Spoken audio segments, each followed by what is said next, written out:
نهێنی پیلانجێڕیا گەورەکەی ئەنقەرە لە ئیمراڵی ئاشکرا بوو چۆن بە پیلان پەیامەکانی ئۆجەلان بۆ هەسەدا شێوێندران. چەند میدیایەکی نزیک لە قەندیل چەند پەیامێکی ئۆجەلانیان لەبارەی ڕۆژاوای کوردستان و ڕێنمایەکانی بۆ ئیدارەی خۆسەر ئاشکرا دەکەن.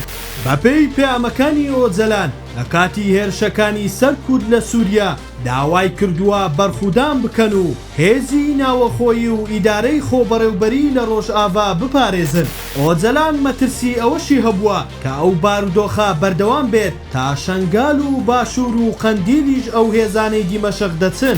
ئۆجەلان لە پەیامەکەیدا ئاماژەی بەوەش کردووە کە ئەگەر بۆ قڕکردن دایان بەسەرتاندا تەنها بە بەرخۆدان دەتوانن خۆتان بپارێزن. محەممەد ئەمین پێنجوێنی سیاسەتمەداری نزیک لە قەندیل ڕایگەیان بەڕێز ئۆجەلان لە پەیامەکەیدا بۆ دەوڵەتی تورکیا و سووریا ئەوەی خستوبووە ڕوو ئەگەر شەڕی سەر ڕۆژاوا نەوەستێنن دەست لە پرۆسەی ئاشتی هەڵدەگرم. ئەگەرچی تورکیا لە کاتی هێرشەکان بۆ سەر هەسەدا بۆ شێواندنی هەڵوێستەکانی ئۆجەلان کۆمەڵێک پەیامی ناوبراوی بڵاو کردەوە کە دەگەڕایەوە بۆ گفتوگۆیەک کە لە مانگی 11 ساڵی ڕابردوو ئەنجام درابوو. لەوێ بەشاندی پەرلەمانی تورکیای ڕاگەیاندبوو پێی باشە هەسەدا بچێتە ناو سوپای سووریا و ڕێکەوتن بکات. بڵاوکردنەوەی پەیامەکە لە دۆخێکی هەستیاری هێرشەکان بۆ شاردنەوەی پەیامی دووەمی ئۆجەلان بوو کە داوای لە هەسەدە دەکرد کە ئەگەر هێرشەکان بەردەوام بن و دیمەشق نێوێت ڕێکەوتن بکات تەنها بە بەرخودان دەتوانن خۆتان بپارێزن و